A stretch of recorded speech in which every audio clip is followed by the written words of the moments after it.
Hi, good evening, and welcome to this week's edition of the Minority Report. I'm Arlen David, your host, and I'm back with you for yet another Tuesday evening where we sit, have discussions, look at situations that are happening in Tobago and by extension Trinidad and Tobago, and identify some of the challenges that we see taking place in the public domain.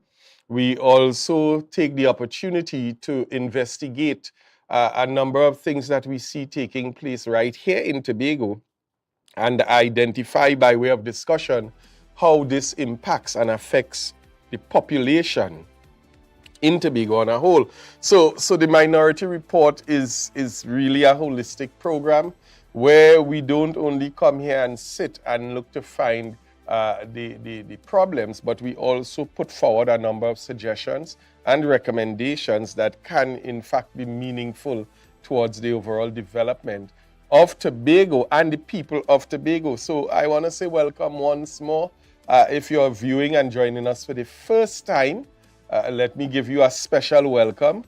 You are now joining, and I will not say you have joined the program late, but I would say you have joined the program in a time where it has become so much more interesting in terms of the discussions and the interactions that we have been having.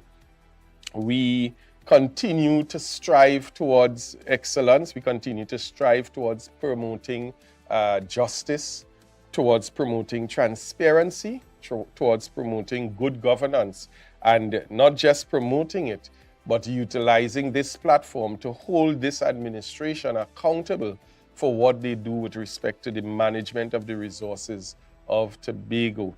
And so I want to say welcome once again to the program. I trust that as we continue, you are in fact going to not just enjoy, but you would be enlightened. You would indeed come away or go away from the program with more information that will enable you to make more informed decisions and choices. Also, it's important that we have the right conversations when we sit in our little groups to discuss things. And it's important that we understand that what takes place in Tobago is everybody's business in Tobago. And so we always seek to encourage you, the listener, you, the citizen, to mind Tobago's business. Pay attention to what is happening in Tobago and not just be an innocent bystander who is casually just looking away and just existing, but be an active participant in the discussion and being able to ask questions, even in your workplaces and so on. Ask the questions that are necessary, because Tobago's business is all of our business. You are viewing this program this evening, you're comfortably seated in your living room and so on. I'm going to introduce you to the various platforms that we can look at the program. You can view us on Tobago Updates website at this point in time. You can log into the Tobago Updates YouTube channel, and you can log on to the Tobago Updates Facebook page, the platform that many of you choose to utilize to view this program. You can also, and this is the newest addition recently, and again, I would always congratulate the Tobago Updates team for making significant strides in advancing not just their technology, but their reach and their influence. So Tobago Updates is now on Amplia. Yes, for those of you who are subscribers to the Amplia network, Tobago Updates is on channel number 102. That's channel 102. And if you have Amplia, you can test the process. You can go to Amplia now, put your cable on, and go to channel 102, and you're going to see us live as well. So I want to encourage those of you who do subscribe to the Amplia network to log on or tune in to channel 102 so you can also be a part. For those of you who constantly like to participate in terms of recommendations and comments and so on, you can send us a WhatsApp on 284-6597. That's 284-6597. And if you are interested in at least making a call, you can also call us on 356-8833.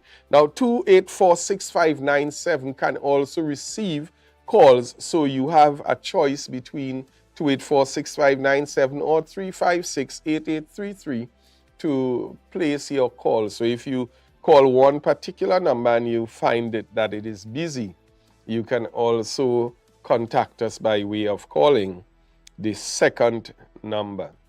So those are the various platforms that we are available on. You can go, we're live actually on all those platforms. However, you can also go back to our Facebook page, the Tobago Updates Facebook page, and view this program like many persons actually do, either later at night or tomorrow or the day after. What's important is being able to get the information and to be able to sit and really assess and participate in the conversations that we continue to have on the program. So you are right now viewing Tobago Updates Minority Report. And this evening we have a varying discussion laid out with respect to different aspects of things that we want to highlight, things that we've seen taking place, information that has come to hand, conversations that we've been listening to.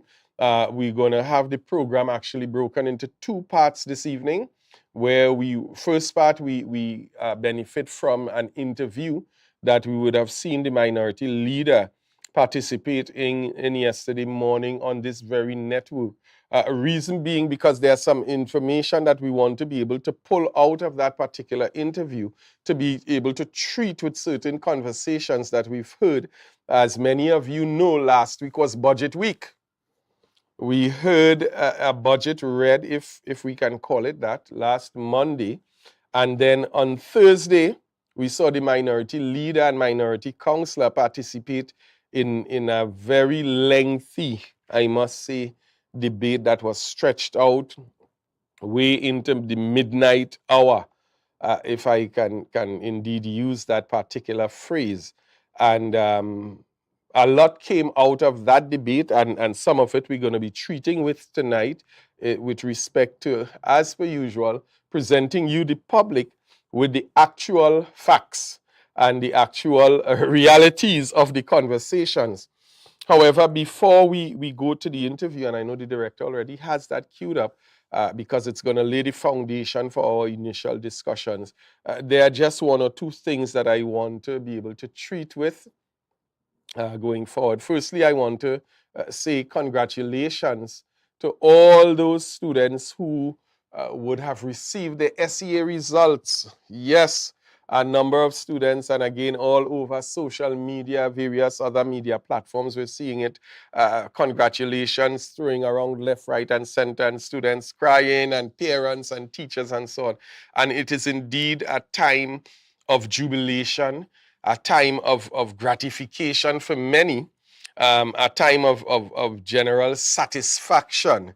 What I want to say, though, is that even with respect to the SEA result coming out, it is also a time of new beginnings. And it is the opportunity that we now have to be able to position our children and even parents to adopt or take a different approach in terms of the way that we now move forward with those that we have been invested in and given responsibility by God. The word of God says children are the heritage of the Lord. And so it's our responsibility as parents to be able to take responsibility for them, make the time that we need to make for them, give them that time, and be able to really invest from ourselves into our children, not just financially. And that's the point that I'm making. We need to understand that it's not just about the financial investment. In the world that we live in now, where everything is fast-paced and there's so much taking place and so much burden on us as parents, just to be able to provide and to be able to keep heads above water. Sometimes the children are the ones that are neglected in that entire scheme of things. And you know, I really want to encourage us this evening, in the heights and the midst of the congratulations and the euphoria and so on of this transitioning into a new level, that we pay attention. Yes, that we pay attention, that we continue to invest us in them. Invest us in them, which means that we have to set aside time to spend with our children, time to talk with our children, time to have those conversations, time to play with our children, time to sit and take them on picnics and so on. Sometimes it's a task and you're tired and frustrated, but that's why they call us parents. So I really want to encourage us all. Congratulations to all those children. Congratulations to the parents. Congratulations to the teachers. And even we wish you all the best in this new step, in the new part or this next leg of the journey that you are going to be on, a life journey of education, not just institutional, but life on a whole.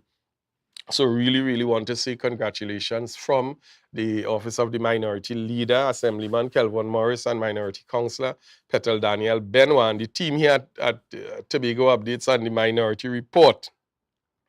We definitely look forward to great things and greater things going forward.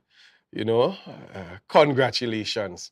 Having said that, I want to make us aware, all our viewers, all our listeners. Last week we had some challenges. We had a double header week where we presented 2 programs on Tuesday night and Wednesday night as well, because we felt that it was necessary to bring certain information to the public as the budget debate grew closer. So it was really to lay the foundation for some of the things that would have been discussed and presented in the budget. However, we experienced on Tuesday night a couple challenges in terms of breakdowns, and we saw the platform crash and so on. And then we came back on Wednesday evening, and we had similar challenges, in a sense even more intense. However, what we realized upon investigation is that someone has been reporting the page, the program, to Facebook. And I really want to put this out there, that this speaks volumes to how low someone or a group of individuals would stoop, that you would sit, discuss, conspire, and act out, carrying out such an initiative as reporting a platform because we share differing views and we present information that is designed to enlighten the public and not to enrage. It is not a case where the intention is to eventually end up in a riot, but it is about presenting enlightening information, factual information that provides the general public with the information that they need.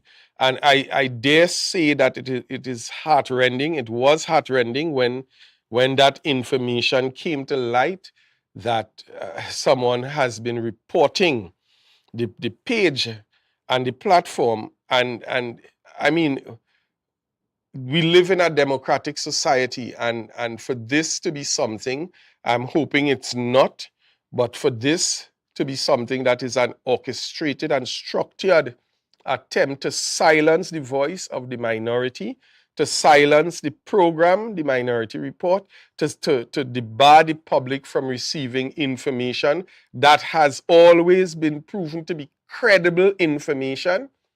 There is no bit of information that has come out of this program on this particular platform that has been proven to be anything otherwise than credible. And so I shudder to think that this has been a calculated approach and attempt to stifle the voice of democracy, from having its way in Tobago. And if it in fact is, I would ask those perpetrators to desist from doing so, to desist from being a part of a tyrannical and autocratic type style of leadership, and to desist from doing what you are doing, because essentially what you have said to us is that this program is so important And it is so impactful that you have come together and put forward a calculated attempt to stymie the information. We've seen the Minority Report on air for well over a year, I think almost heading to a year and a half, consistently coming to the public every week, bringing the facts, bringing the information. It says a lot and speaks volumes, because all other programs that have been started have not been able to maintain that consistency, simply because the minority continues to do the work, gather the facts, have the information, do the research, and present to the public on a consistent basis. And it's about being able to do the work and get the job and be able to bring it to the public. If you are not working, then you have no content to bring to the general public. And so you have to find ways to stymie or to distract those who actually do. So folks, the Minority Report has now been listed as a program as probably a threat, and we do hope that we would not have that experience this evening where the page is reported and is automatically shut down. I felt it important to bring that information to you, the general public, so that you understand, and our viewers, that you understand what is taking place, and the threat or the perceived threat that this program seems to be to those who share different opinions. As we get ready to queue up that interview, I'll ask the director to be on standby with it. I want to encourage us all as well, even when we go into the second part of the program this evening with our discussions and so on, let's try to be respectful on all counts to everyone. We invite everyone and we long for everyone to watch this program. We definitely leave the door wide open, whether you agree or you disagree. However, what we want to maintain is a level of mutual respect for persons on the live, on the chats and so on. And even if we don't share the same opinions in terms of comments, we want to refrain from having personal attacks and personal slander and so on taking place on the live. Let's all just get along. Let's all function and operate together. We can share our opinion, but let's do so in a respectful manner, so that at the end of it all, we all live right here in Tobago, and we all need to see each other and greet each other when we bounce up in the street or the supermarkets and so on. So let's maintain that respect, so that at the end of it all, politics doesn't become a dividing factor, but it becomes a unifying one, where with all our varying ideas, we can put them together and build a better Tobago. I'll ask the director to cue that interview up as we go right into that discussion between the minority leader and the host of the program, Julian Skeet. We'll be right back. So my initial reaction when I first listened to the presentation was that I was a bit disappointed because the budget to me lacked a clear development pathway. And when I was able to interrogate the budget further, I recognized that it was quite deceptive. It was dispiriting and demoralizing, because here it is, the Chief Secretary had an opportunity to level with the people of Tobago.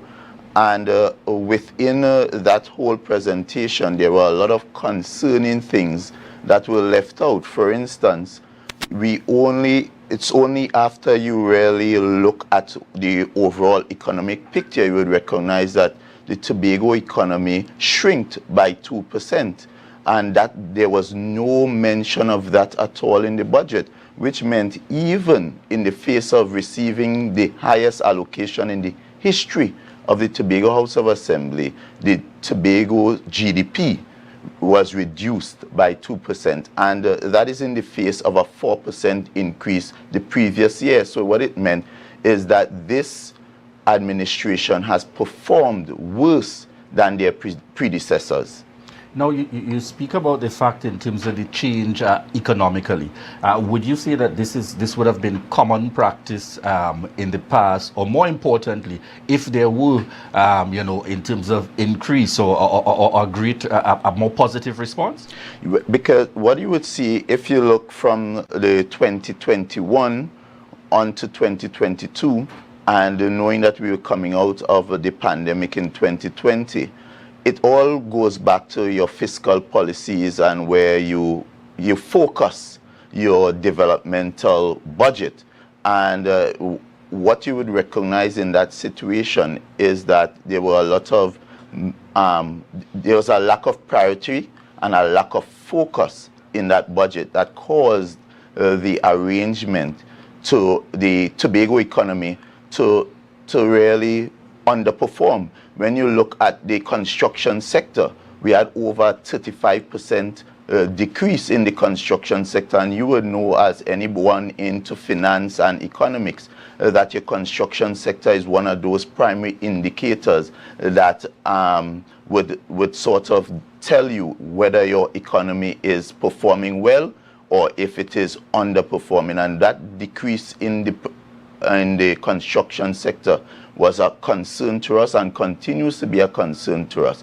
And at no point within his presentation there's any clear pathway as to how the economy would rebound. We did not hear a clear plan, a clear fiscal policy that would treat with ensuring that the economy rebound, and that is of concern to us at this time. Now, you've mentioned the construction sector, and I want to delve into it just a bit, because you speak construction, and I know one of the issues that has been raised by you for some time now is the treatment of contractors and others within the Tobago space, and more importantly, the audit which the Chief Secretary has spoken to. Would you say that these are all contributing factors, and one would have expected naturally, if the funds aren't flowing in the manner in which it would normally, that there would be that kind of negative effect on the construction sector in Tobago?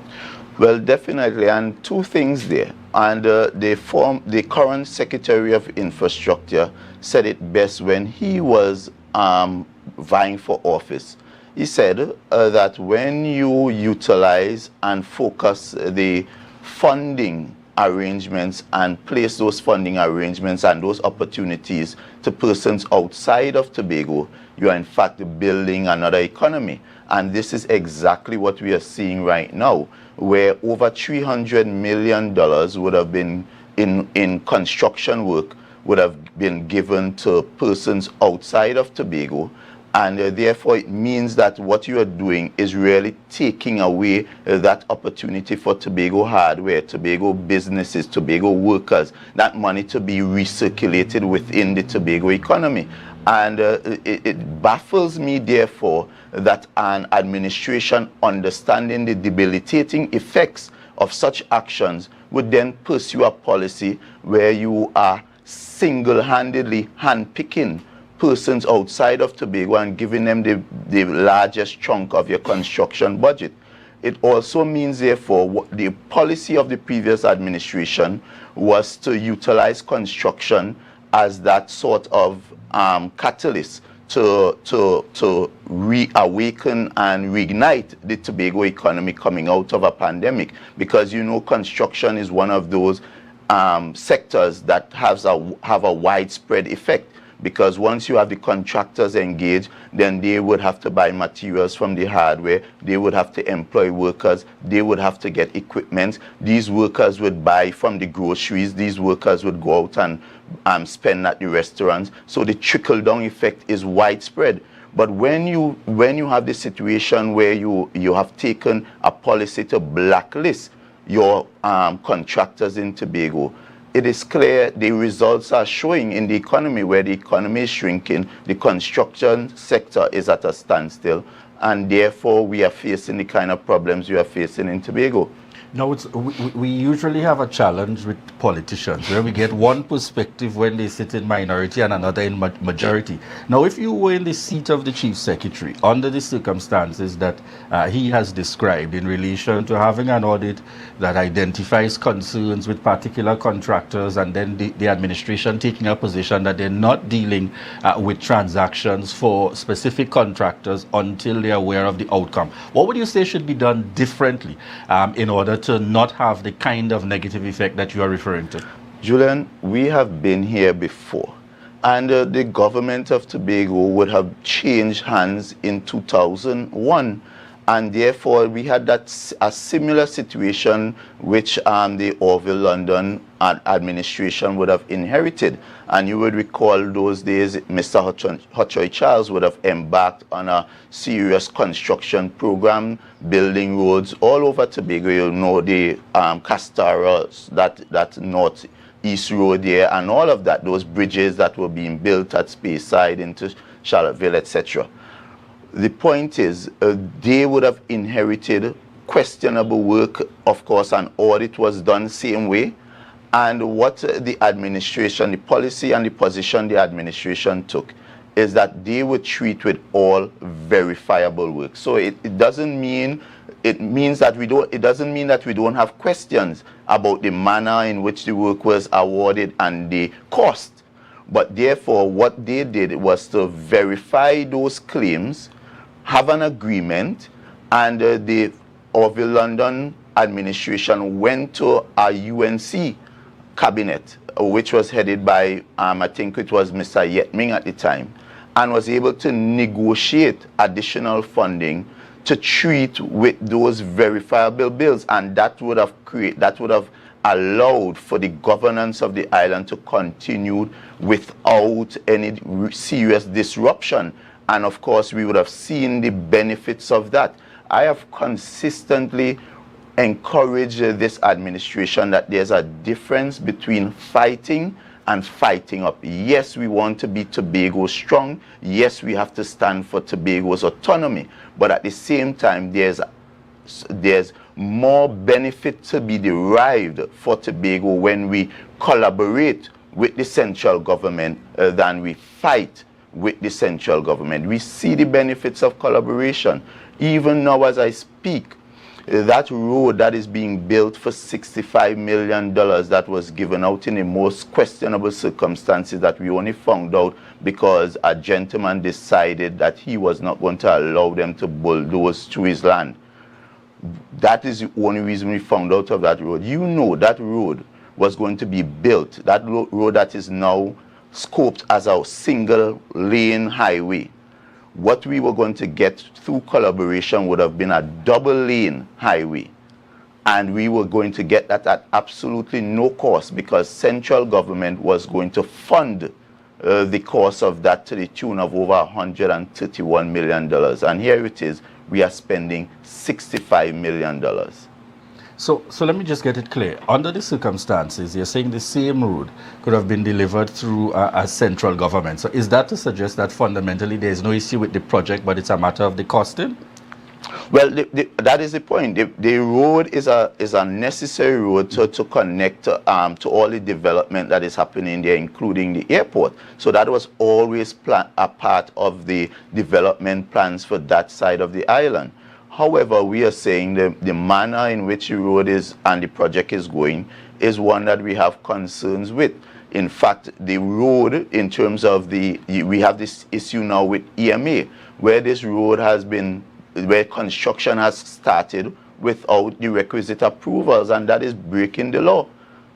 You understand? So the concerns are twofold, because you should not start. In fact, we at this point don't even know if they have the approved designs. No one have seen those designs. No one have the, normally when you're doing a project like that, there will be a big billboard and the people of Tobago can see for themselves what they're getting, where this road is passing. Nobody see, this seems to be Trevor's best kept secret, as is a lot of things happening. A lot of things are happening in Tobago that is being done in the most secretive manner that is and should be of concern to all of us. Going back to the audit, there's an audit. We are being told about findings, but no one other than the Chief Secretary seems to have his hand on the audit. I've said openly, I have absolutely no issue with this audit. I have absolutely no issue with the administration taking actions if there are actions to be taken. Let the chips fall where they may be. But at the same time, the people of Tobago ought to be, there should be a transparent process where the people of Tobago are kept abreast of everything going forward, because ultimately it is the taxpayers' money of Tobago who paid for that audit, and it should not be used as a political football or as a trump card every time you find yourself in difficulties. That is the only time we hear about this audit. So how do you then respond to the issue? Because some would say when you speak to the parliament, it's not unusual for access to be had to a document. The concern being raised, ensure that it goes to the relevant holders. The Chief Secretary has said that he has sent it to the relevant individuals and so on to conduct the necessary investigations. In fact, he took the time out to say that he will not be sending it to the Prime Minister under the circumstances and determining when he sees fit to release it. Would that not be seen as part of what is the usual political play, as we have sometimes seen even in the Parliament, when certain documents come to the attention of the Prime Minister, that at his discretion, after the relevant authorities have dealt with, he determine when it is released? Well, actually, the reverse is true. We have a situation now where the Prime Minister is being blocked from laying an audit by a citizen, from laying the audit in the Parliament so the national community can have their say and understand what is happening. That is transparency. And in the same vein, we are calling on the Chief Secretary to make the audit available to the public so each of us can come to our own natural conclusion. And more than that, at the same time, the Chief Secretary is the one who gave the commitment initially that he was going to make the audit public. I'm sure you recall him saying that when he first brought this preliminary audit report in the House. So therefore, what we are asking is just for him to keep his word. Secondly, I am also calling now on the Commissioner of Police, because the Chief Secretary is saying that he would have provided the information, made the reports to various arms of the law enforcement. And I'm calling on the Commissioner of Police to clear the air. Let us hear whether this audit was in fact reported and what is the status. That is transparency, and I think that is a fair call, that we now hear from the Commissioner of Police whether they in fact have this audit, because the claim is from the Chief Secretary that he made this report and it seems to have no action seems to be taken. How do you respond to the concerns that people will raise? This is all political grandstanding. We have heard of things like these before, and the politicians never seem to get affected. It is the average man, technical officers who are in the system. How would you respond to the claims, as we have seen many a times? Things like these come up, it goes forward, and at the end of the day, there are no results coming out from it in terms of anyone being charged or any circumstances. Are you hopeful that it is going to be different this time around? Well, as I have said, where there are issues, the issues need to be investigated, and therefore the lawful course needs to happen. With respect to charges and that kind of thing, at the end of the day, it's law enforcement that will determine charges. In the same vein, I am hoping that those audio recordings will be investigated to its fullest end, and with everything, let the chips fall where they may at this point. What is your hope? And you mentioned it before we wrap this morning's interview, the audio recordings. We have heard much about it. The Chief Sec, in his response, quite brief, speaking to the fact that this would have been some time ago, etc., and it was not executed. Your thoughts in relation to that matter as to where it is at now? Again, are you hopeful that something will come out of that? We have seen government officials in video as clear as day. It appears to be person A, the person apparently. How can we as citizens be confident any at all that under the circumstances that this is going to make a difference? You know, Julian, oftentimes people consistently say everybody do this and everybody do that. This is an opportunity with respect to this audio where we have, for the first time I believe, clear voices, a clear conversation of conspiracy, and the persons, they have been caught with their proverbial pants down. And I'm saying this is an opportunity for us to make an example of persons holding public office and who would have breached public trust. This is our opportunity to hold them to account.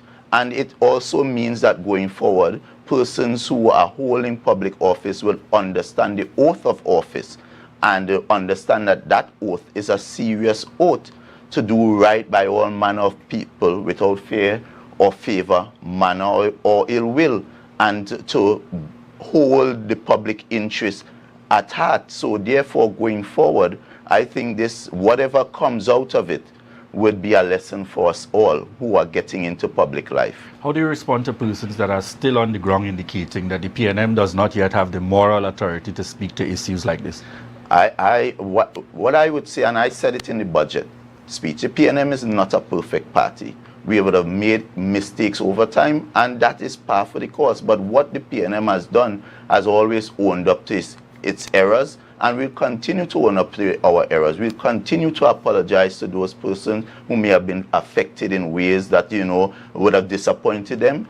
And we will continue to work to be better. And that is what we are about. We have been in government serving the people, and out of government, we continue to serve the people. So, folks, we would have had quite an interesting listen there at the minority leader dealing with a number of issues, a number of things that we've seen taking place over the last couple weeks or so, and even more so narrowing it down a bit to the last week of events. However, we're going to continue towards our discussions and get into it a bit more in studio. But, we have the bills to pay. So we're going to go for a short break. We're going to pay some bills. And when we get back, I'll introduce my guest with me in studio and we take it away. So stay logged on, share the live. Let's get more persons involved in the conversation this evening. So we're going to be right back.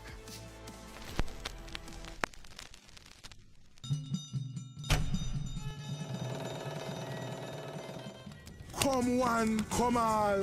It's time to join in the Tobago Heritage Festival 2023. Homage. All are we, and all are who we be. To Tobago. Indulge in the awesomeness that is embodied in the spirit of Tobago at the 36th Tobago Heritage Festival. Celebrate a rich, vibrant, hypnotic showcase of our cultural legacy. Yes, from July 21st to August 1st, 2023. Take the island tour. Sample the sumptuous variety of local indigenous delicacies. Enjoy the recreation of old-time village life. Dance to the drum.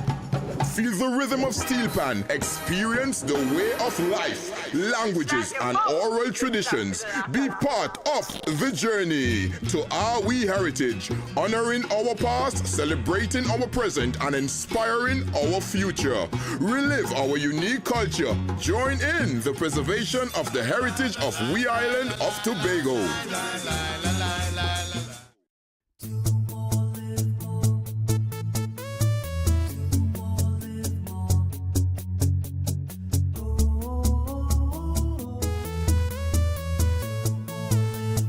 This is how it's gonna go. They better look up and look, 'cause this is your show, and everybody's gonna know. Say it to them once again. They better look up and look. This is your show, and everybody's gonna know. That's how it's gonna go. They better look up below, 'cause this is your show.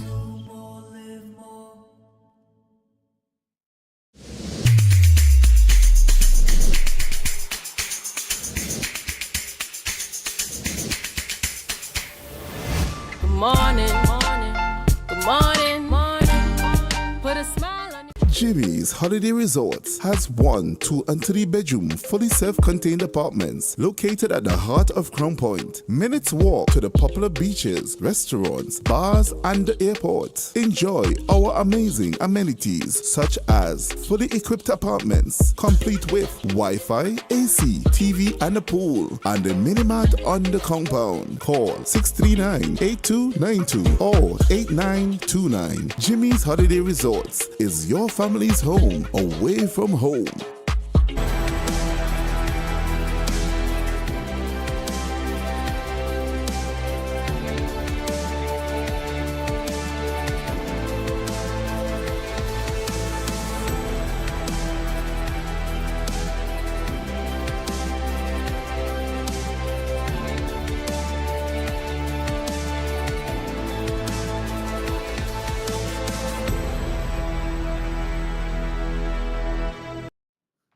Welcome back, folks, to the Minority Report. Marlon David here, your host. And in studio with me this evening, I have a very special guest, as per usual. Every guest that I have on this program is special. But there are some that when you have them and they grace you with their presence, is always something extra that you get. And so I want to take the opportunity to welcome with me this evening Minority Councillor, Mrs. Petal Daniel Benoit. Welcome. Good evening, Marlon. Good evening to all of those viewing and listening to us. It's always a pleasure to be on the Minority Report. Yes. And I mean, this is definitely home. Yes, of course. This is home. And I want to take the opportunity at this time to say good night to the minority leader as well. Yes. Assemblyman Kelvin Morris. Hey, Special good evening. We're missing you on set this evening. As usual, we miss him. We miss him on set. These days, he has been definitely bringing some fire to the table, to the party, as they say.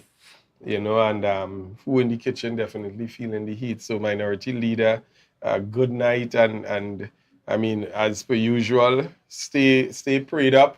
Keep doing what it is God has called you to do, and don't worry. As they say, time longer than twine. Okay, yes, we see him. He's actually messaging, man.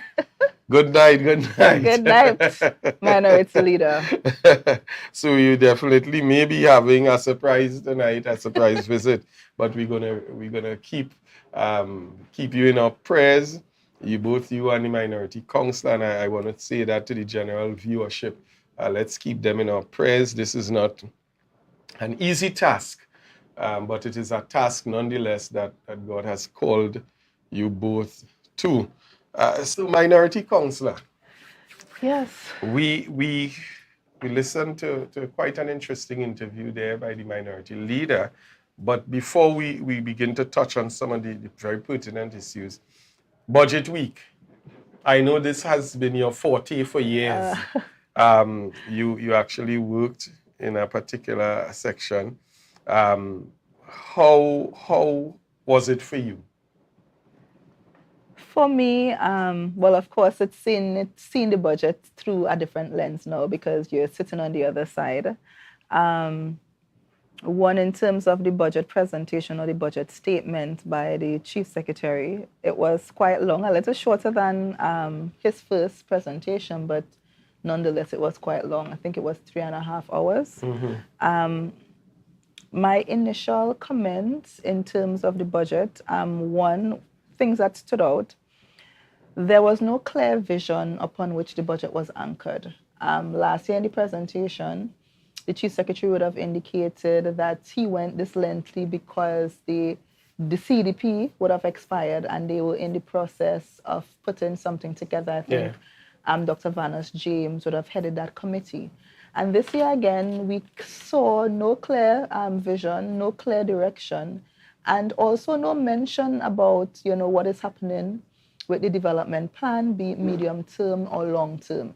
Nothing about, well, we recognize that there's some fallout between Dr. James and the current administration. Yeah, I think that's clear. So again, there was no mention about what was the vision upon which the budget was anchored.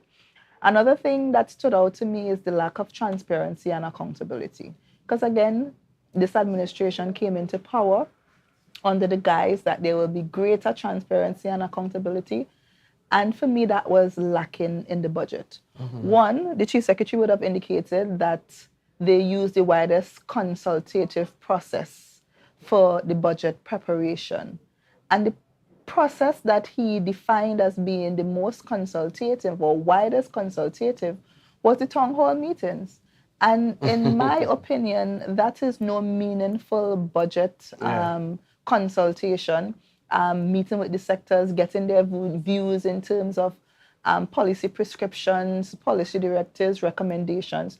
So those public meetings, yes, they would have contributed in some way, but I think the lack of meaningful consultation was absent. We also saw where throughout the presentation, there was no comparative comparative figure, so to speak, in terms of year-on-year comparison.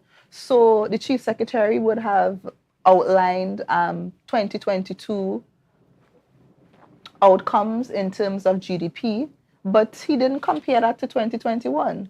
Also very absent was the fact that there was no information about the expenditure.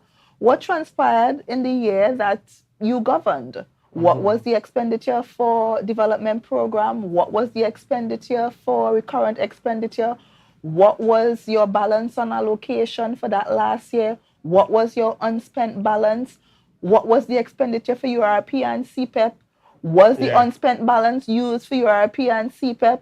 Was the unspent balance used for any additional development program? And you didn't get a sense of reporting to the people and accounting to the people on what would have transpired. So the statement that was omitted from the statement, and even when you went to the website, there was no information in terms of the estimate. So the estimates have some information in terms of line item expenditure, but the estimates in terms of development program estimates, recurrent estimates, as well as the revenue estimates were not published. They were not on the site. I want to back up a bit quickly, just to touch on something you mentioned early into what you were saying. You spoke about the CDP. And for the benefit of our viewers who may not understand the financial jargon. No, that is actually not CDP, financial. The CEDP is a comprehensive economic development plan. Right. How important is that? It is very important because this sets out your vision for the development of the island, and it is broken down. So the People's National Movement would have done a first AI iteration, and then they did a CDP 2.0, which would have set the development trajectory for Tobago. That has since expired. Although the plan has expired, I'm sure there are still strategies and elements of the plan that may not have been completed. So even if you look at the plan and pull out some policy or some visioning to chart the way forward for 2023 and beyond, or 2024, sorry, and beyond. But also you mentioned, and this is important to note, that in last year's budget presentation, we remember the Chief Secretary saying that they were presently in the process of developing something, and a committee was formed. A CDP, and a committee. Yes, headed by Dr. Vanos James. Headed by Dr. James was put together. And here we are, 1 year later, having heard that promise. And now we are seeing the very person who the Fali had the faith in and the confidence in to head a committee to develop an economic trajectory for Tobago's development. Now we see the said individual saying that they are clueless and they have absolutely no direction with respect to developing Tobago's economy. What is important to note and funny for me is that now we see, with those statements being made by Dr. James, some of the quote-unquote propagandists now trying to label him as he doesn't understand what it is he's doing, he don't know what he's talking about, and he's a sour grapes. But this is the person that they put all their eggs in the basket to say that he has the capacity to develop the plan or to lead the team towards developing the plan. More than that, it's quite interesting because even before this administration came to power, and when they were in the House debating on budgets while they were in the minority, they were also coming to the House and quoting similar statistics in terms of the GDP and the economy. Yes. From the said Dr. Vanos James. Yes. So because, and what I recognize that if you disagree with this administration, you are labeled the PNM or you are labeled not in support. Yes. And without taking into consideration the issues and the points raised and doing some deep dive and doing some introspection and looking at what the issues are for what they are and seeing if they have merit instead of castigating, instead of being shooting the personal. messenger. Because that is what happens. If you disagree, then there's a personal assassination and Yeah. attack on your character. Yeah. And forgetting, removing the person and dealing with the issue. And again, I would reiterate, we know that this is the strategy by this administration because all of Tobago is now totally aware by the two parts of that conversation, the audio gate, which is now the infamous audio Yes. gate. And I think that happened so that Tobago would understand where the focus of this administration really is in terms of presenting misinformation, misleading the public, creating narratives towards their own benefit and spreading propaganda. And here we see now Dr. James becoming a victim of this said narrative creation, as it were.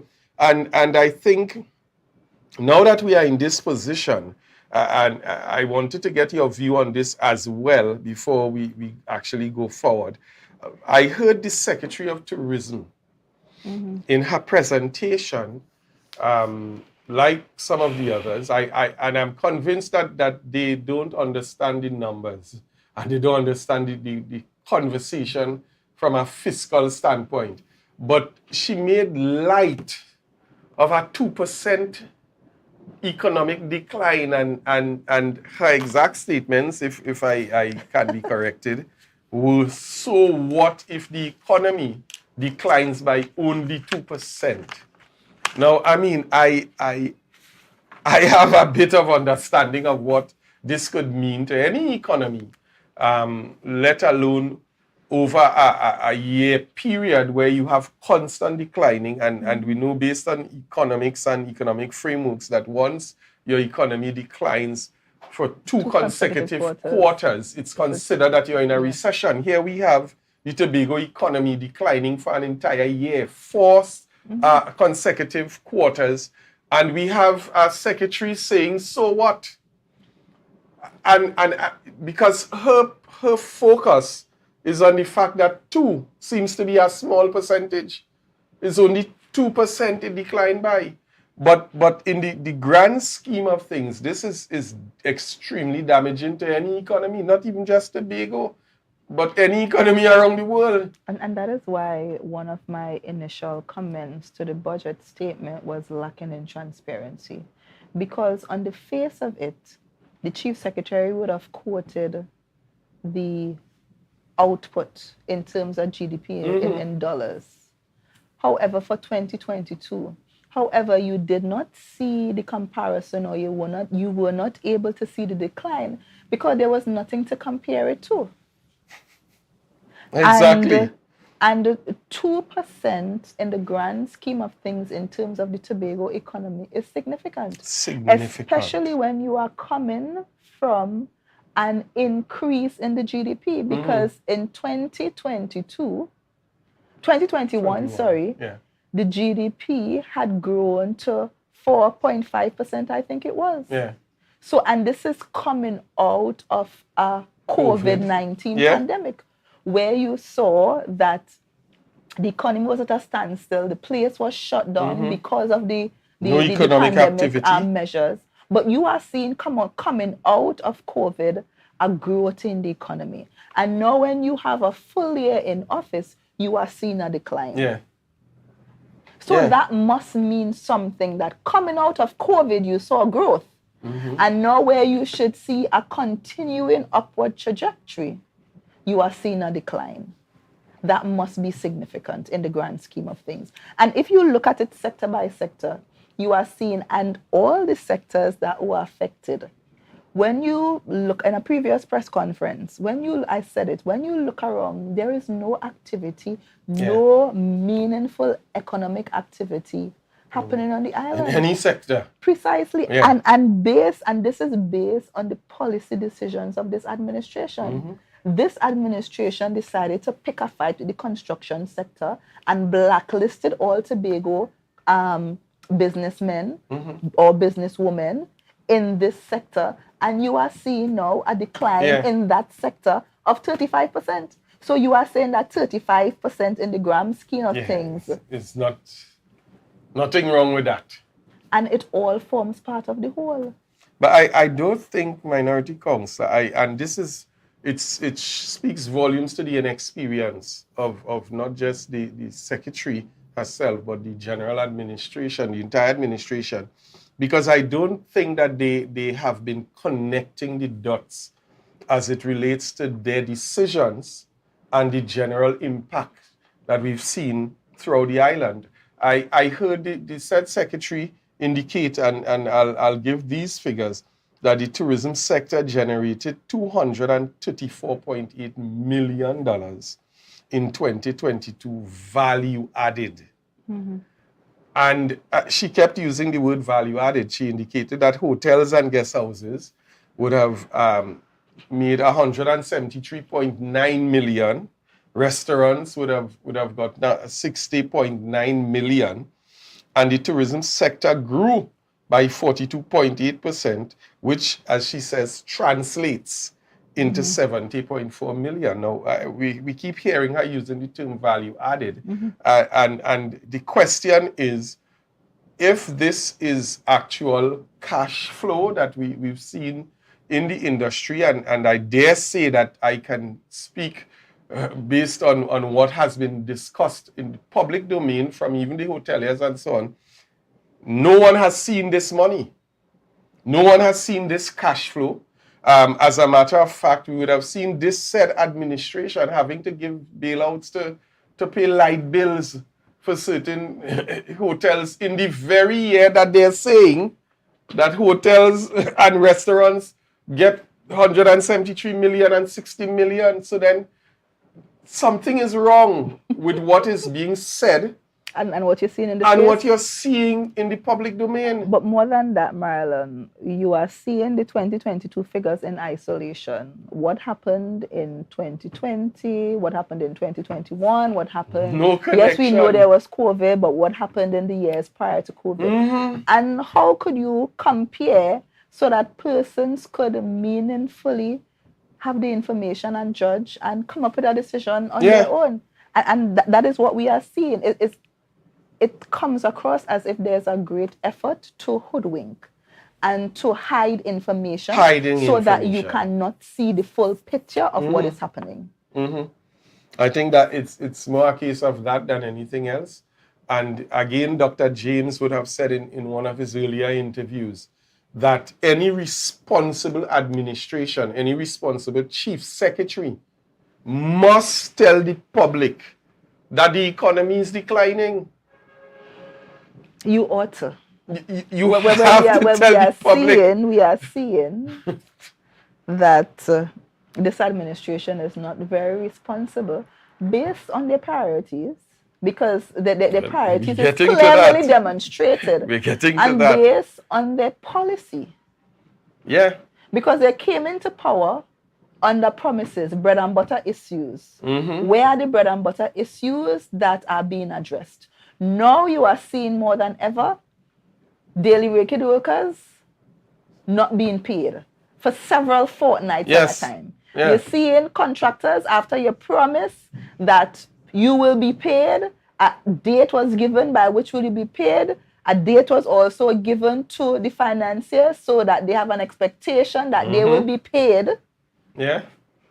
You have seen that has not happened. And a lot of promises, you hear the promise, or you heard the promise of greater accountability and transparency. You are seeing that is not happening. In a previous incarnation, and as I was doing some research for the budget debate, I would have gone back to the Hansard, where the now chief secretary, at that time he was minority assemblyman, and he basically chided the administration because they were not able at the time to produce the JAS report.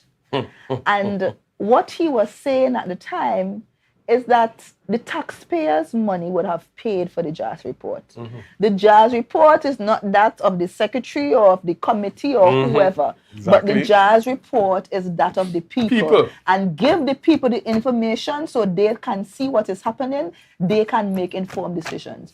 You have now in 2023 where the same member The same gentleman who is now chief secretary, I am not sure if his personal funds were used for this audit report. Or the no, audit. the audit report. The audit report.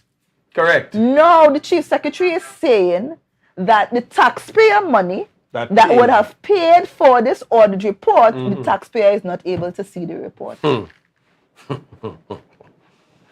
I don't know what you call that. I could call it, because what the chief secretary says, is that hypocrisy? And what the chief secretary does is always on two sides of the table. What the chief secretary said in the roundup to the elections and what the chief secretary has been doing, two totally different things. And I think this is consistent across the board. Because we saw Secretary James, he made the term famous, spiriting away. Correct. And building another economy. And yet still we're seeing, now that he is in the seat where he has the leverage. He's no longer an economist. So he can't answer the question whether or not spiriting away our entire development budget. And listen, the minority leader would have filed freedom of information. To get information from that said ministry. Yeah. And up to this date, we have not yet received the information. From that division. From that division, sorry. However, you would have seen a news article by the Sunday Express, I think it was 2 Sundays ago. Yes. Which indicates that Trinidad contractors get the lion's share of the Tobago development budget. And the report would have gone as far as to list out all the contractors. And this is information based on the report that was gained under FY from the said division of infrastructure. That we can get. That the minority is unable to get after how many months? Months. Very well. And that newspaper article would have listed out all the contractors that would have received work under this administration, the cost of the contract, and whether or not they were from Trinidad-based contractors or Tobago-based contractors. And based on the article, the Trinidad-based contractors got the lion's share of the DP, Tobago DP. So if that is not spiriting away, building another economy, at the expense of our local economy, at the expense of our local contractors, who has the capacity to do the work? Folks, you are indeed hearing an intense discussion. We're going to take a short break, and when we get back, we're going to dive deeper into this discussion, because there are still some things that definitely going to come out tonight that is going to open up your eyes. So stay locked on, share the live, and we'll be back soon.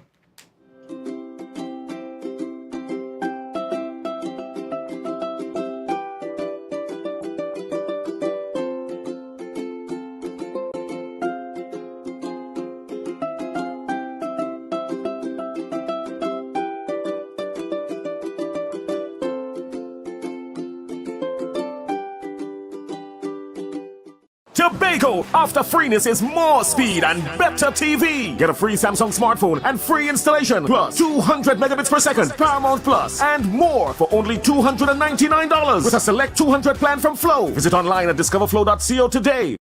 From the experts that created the Zinger sandwich comes the KFC Crispy Barbecue Zinger.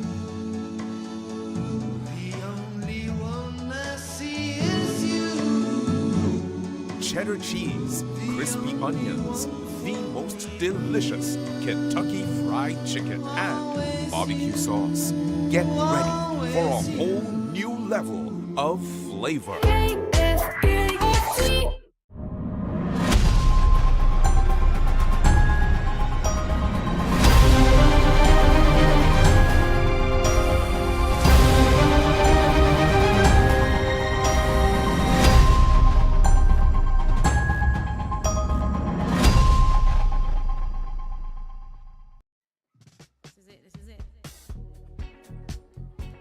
Excel Spa by Haley, where our highly trained staff are ready to deliver the top-class services in facial massages, waxing, nail enhancement, and body treatment.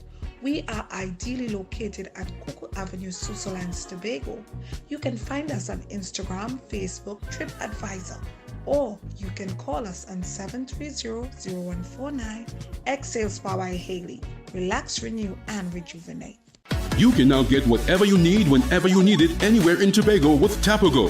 Your meals, medication, groceries, and shopping all delivered directly to you. No more hassle, no more stress. Get the Tapago app today on Google Play or Apple App Store. That's TAPPOGO and let us deliver to you. Check our website at www.tapogo.app or call the experts at 494-TOGO and 484-4746. Tapago. Relax. We will get it to you. Tapago's at your service. October will never be better with Tobago Carnival fever. Okay, passage and come on over.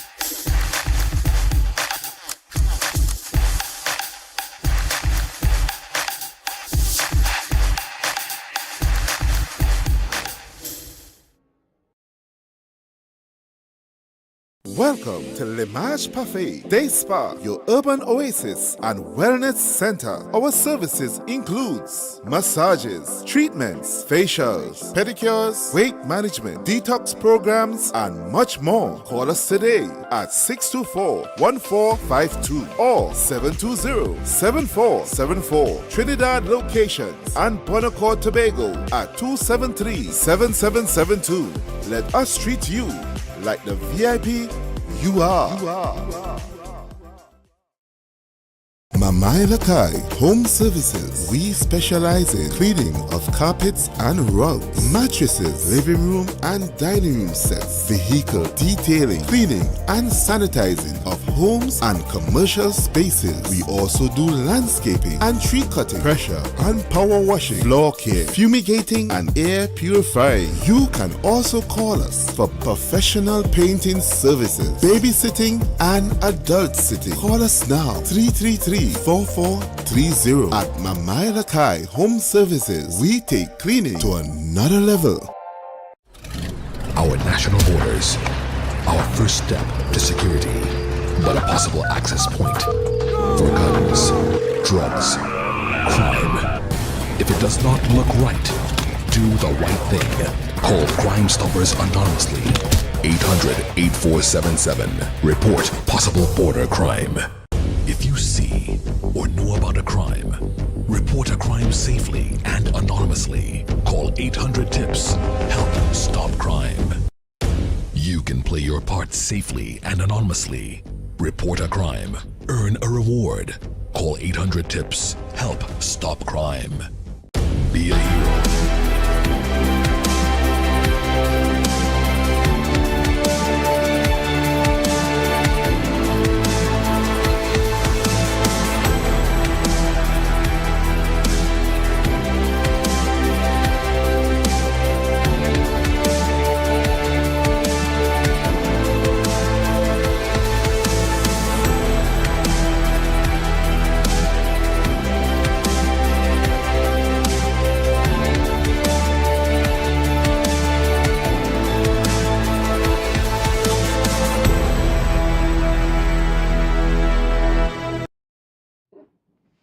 And we are back, folks. And again, the tension and the excitement is building in studio because we now have another introduction into the game. You know, sometimes the football match is heated and you have a star player on the bench saying, "Coach, put me in the game now, man. Put me in the game."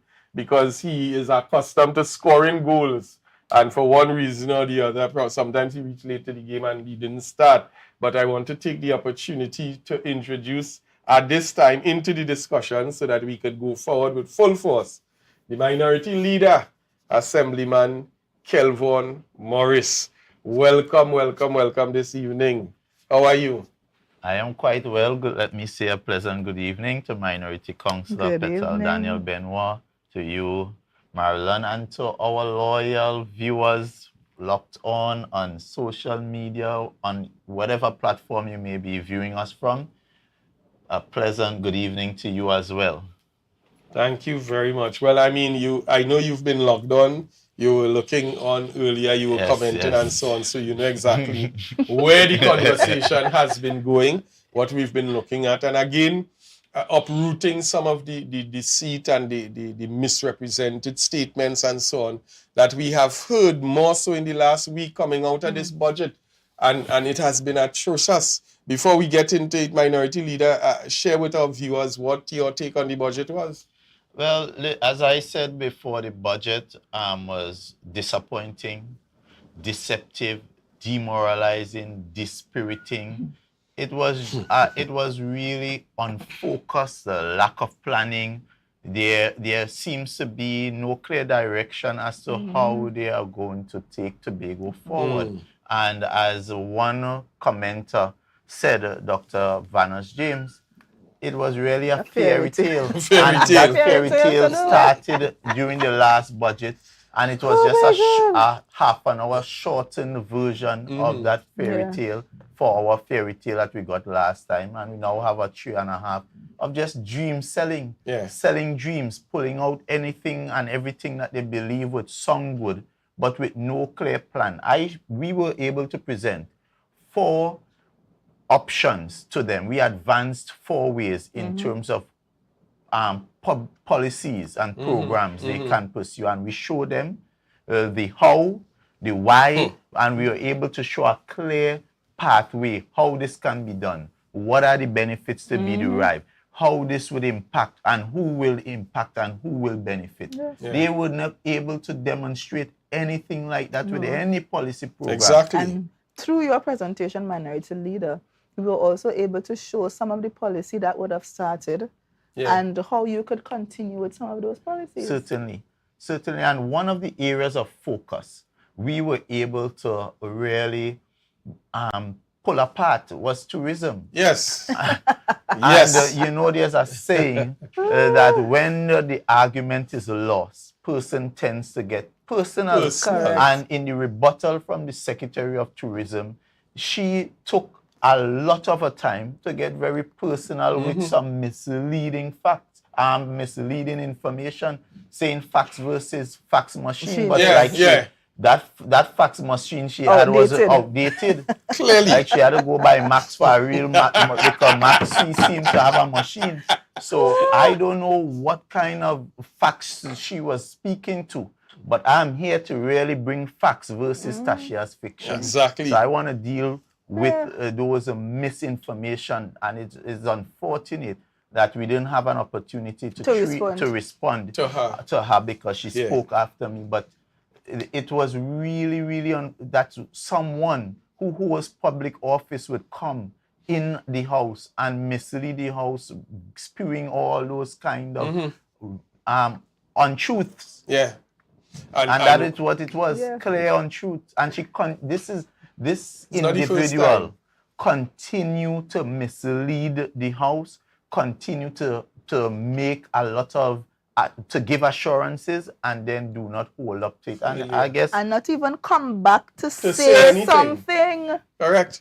And one thing I can say before we actually go to the clip is that we continue to see an administration who come to the public and say they have figures and read off our stuff, but never release it for the public to you have investigate. seen it from the head. Again, when the Chief Secretary, now Secretary of Finance and Trade, when he was the minority member, he said to the Secretary of Finance on the reallocation motion, you should redo the entire estimates and bring it back so that we can see exactly what is happening line by line.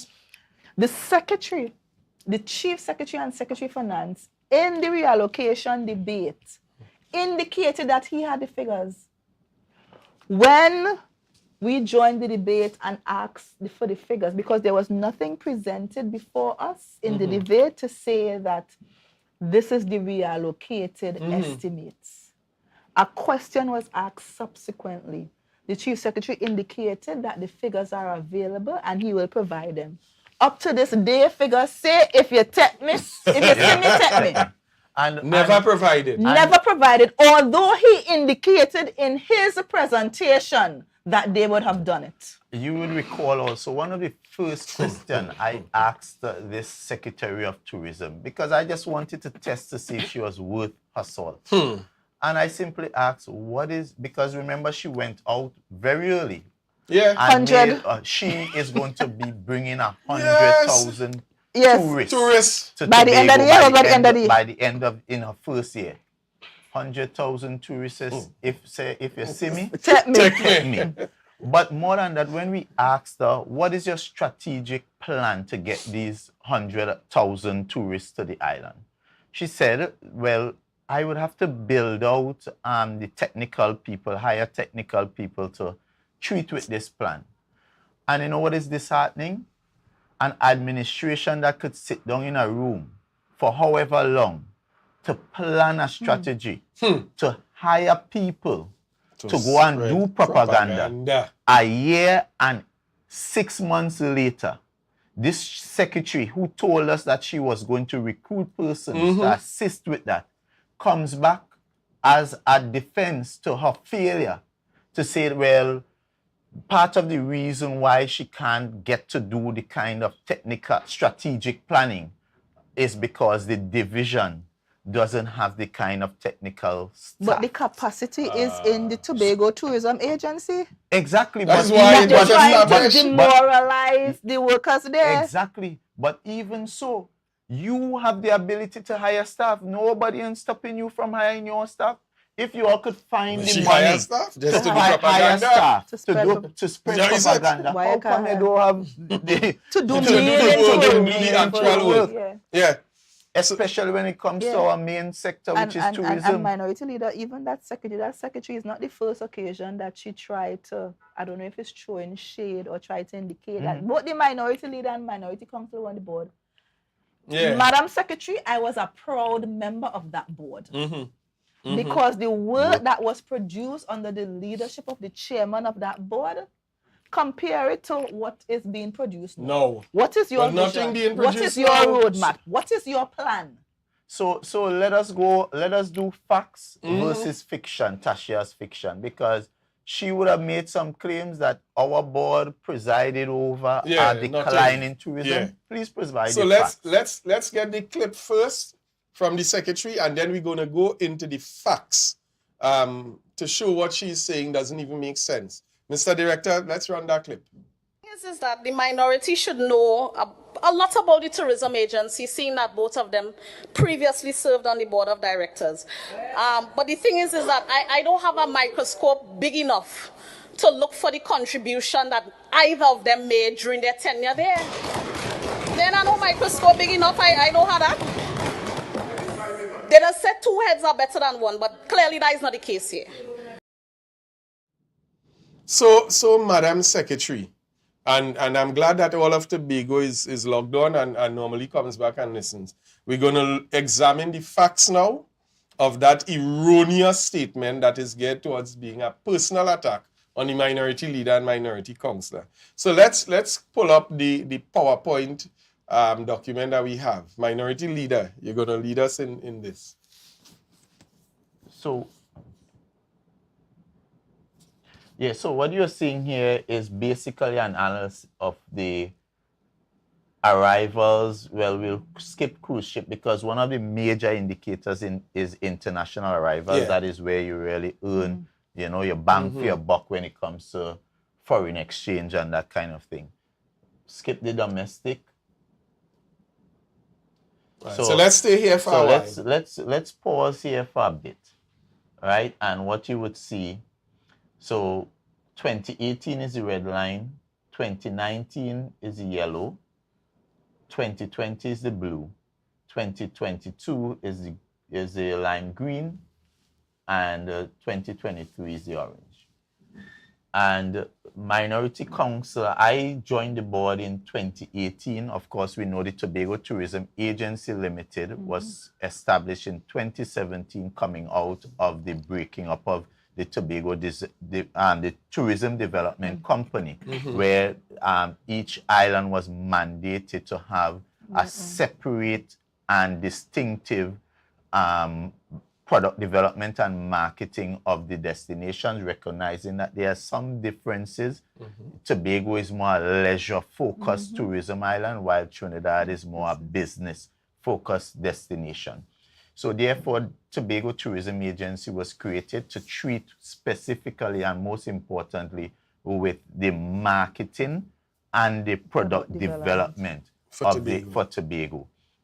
And that is why this secretary would recognize what would have happened before, because you had TDC, the Division of Tourism. Most of the technical persons were employed within the Division of Tourism at that time. But because the mandate would have changed, you would have had a redeployment of the technical personnel residing in the company of which had the mandate of really doing the hard and fast of moving the island's tourism. And very early, a board was put together. I must commend Mr. Kelvin Charles, Administration Secretary at the time, Nadine Stewart Phillips, for finding that pool of professionals to serve on that board. One of those persons was Dr. Sherma Roberts, chairman. And let me just read out quickly the qualification of Dr. Roberts, who is a proud, unapologetic Tobagonian, right? Let me read out the qualifications, and then I would ask Tasha the simple question I'll ask Tasha is, let us compare apples for apples, orange for orange. Let us compare the qualification of the chairman of the previous TTAL as compared to the chairman of this executive chairman. So the former chairman, she has a distinction in tourism planning and development from the University of Surrey and a PhD in sustainable tourism from Brunel University.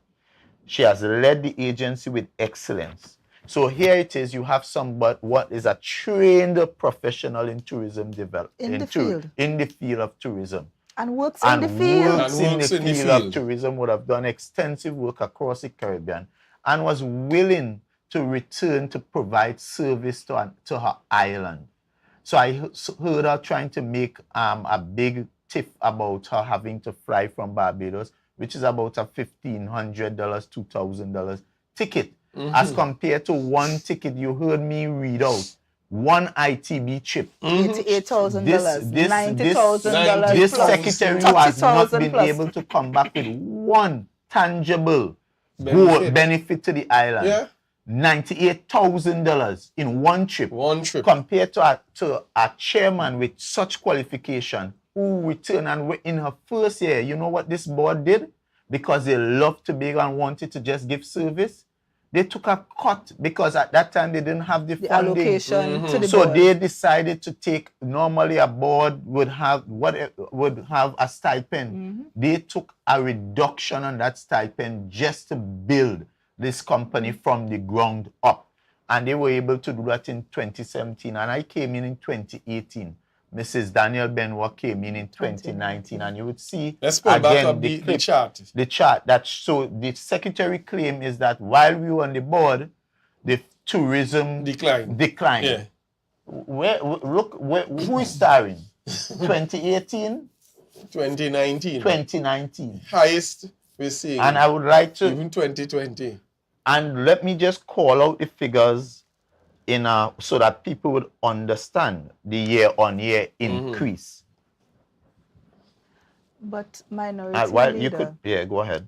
The reason why the board under the previous administration, under the sterling leadership of Dr. Roberts, would have achieved what it achieved is because it had a plan. Yeah. The board had a roadmap. Correct. The board had a 3-year rolling plan. at every turn, every quarter, the board would have reviewed the plan, and that was mandatory under the leadership of this chairman.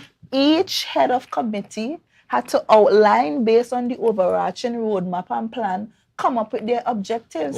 And you had to report on your objectives and how it was achieved on a quarterly basis. So you had to function. Accountability. Definitely, you had to And function at every on the turn, board. if the goals were not being met, you looked at why the goals weren't being met, and you change your strategy or you change your plan based on what was the outcome of the evaluation.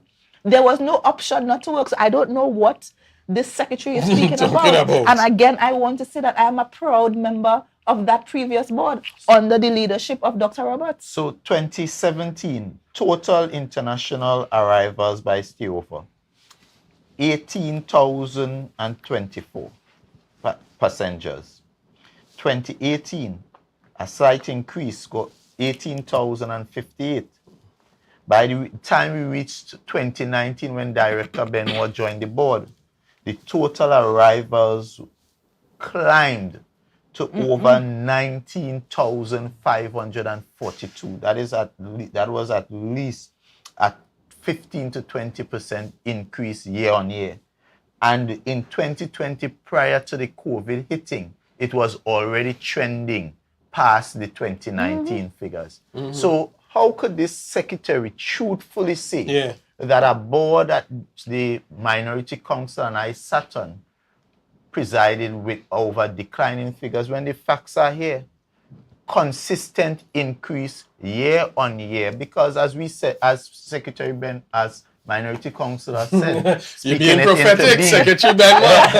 Minority Councillor said, the type of leadership at both management level and at the board level, it was second to none. Yeah. You had the deputy chairman also had a PhD in tourism studies, and it was a complete professional board. What persons like myself and Director Benoit brought to the table is the fact that we had previous, so while they were professionals, we had brought the sort of corporate governance structure to the whole thing. So when she said we didn't do anything, Director Benoit and I both served on the first audit committee that produced audited financial statements. For the tourism I am agency. challenging this board. I want to see the audited statements, financial statements of this board during their period. Where is the audited financial statements? I was the person recommended by the board at the time to chair the tenders committee, and also I presided over that tourism accommodation recovery grant, the TARG grant. And they searched high, they searched low, trying to find something scrupulous to put a stain on this minority, and it came out empty, because we crossed our T's and we dot our I's every step of the way. And every criteria that we set, we stuck to the criteria. That is governance. That is persons who understand what is required of them, not this fly-by-night arrangement. So when she tries to tarnish the reputation of both Minority Council and I take serious umbrage to that. And especially if you're tarnishing it, come with facts. Come with the truth. Correct. Do not mislead people. Do not go down that road of telling untruths. And the facts are here and the facts bear it out. We were part of a performing board, a professional board, a board that had Tobago's tourism fortunes on the trajectory of growth. There was a clear roadmap, and had it not been for COVID, Tobago would have been reaping the kind of rewards, because for the first time, Canada, for example, that's Sunwing, we were able to attract a new flight. Since this administration has come in, we've seen them going on over 10 to 15 trips from routes, ITB, bird watching, all kind of things. And not one new flight that didn't exist before has been added. Not one in their time. How Folks? could they have outcomes when they have no objectives? What are the objectives The- going into the, these the meetings? chief secretary was supposed to be the chief sales officer of Tobago. Went on 2 trips. No over report. $200,000 in per diem. No report. What is And the And outcome? what is the benefit. outcome? What is the outcome?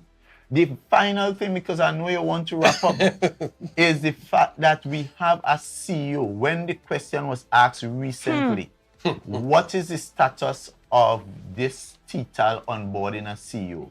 We were told that a CEO would be onboarded by the end of May. The process was completed. And I know it was candidate, before and the executive council for Yeah. approval. Where is the that question process? is, what is the status of The the CEO. employment engagement of a CEO? Because we were told that CEO would be onboarded Yes, in May, May. at the end of May. June has come.